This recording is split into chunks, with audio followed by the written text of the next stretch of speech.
అయిపోయింది, శుభం కార్డు వడ్డదని అనుకున్నాం గాని అబ్బో అప్పుడే సెకండ్ పార్ట్ స్టార్ట్ చేసిండ్రు తమిళ లీడర్లు.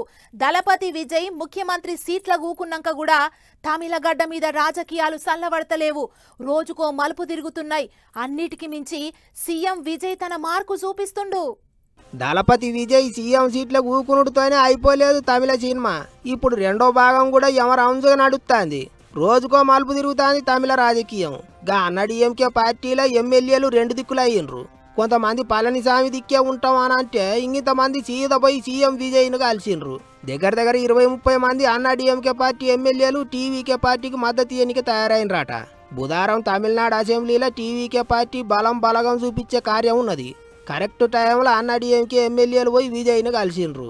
ఇక అట్లుంటే ముఖ్యమంత్రి సీట్లే కూకున్నాక తాపకో కొత్త యుగురం చేస్తాడు విజయ్. బడులు, కాలేజీలు, దేవుని గుళ్ళు, బస్టాండ్లకు 500 మీటర్ల దూరంలోపున్న బ్రాంతి షాపులన్నింటినీ మూసేయాలని ఆర్డర్లు వేసిండు. విజయ్ మంచి నిర్ణయం తీసుకున్నాడని తారీఫ్ చేస్తుండ్రు పబ్లిక్. ఇంకో ముచ్చటేంటిదంటే విజయ్ ముఖ్యమంత్రి సీట్లే కూకున్నాక Tamil Nadu CM office social media అకౌంట్లకు ఫాలోవర్లు పొట్టు పెరిగినరు. అదివరకు సీఎంఓ ఎక్స్ ఖాతాకు 4 లక్షల మంది ఫాలోవర్లు ఉంటే ఇప్పుడు 20 లక్షల మంది దాటిపోయినరు.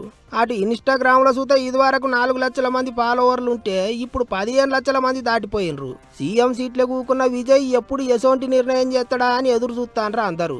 అయితే అన్నిటికి మించి అసలే ట్విస్టుల మీద ట్విస్టులు ఇస్తాండ్రు తమిళ లీడర్లు. ఈసోంటి యాలల్లో బుధవారం అసెంబ్లీలో టీవీకే బల నిరూపణ ఎట్టట నడుతుందో ఏమవుతుందో చూడాలి.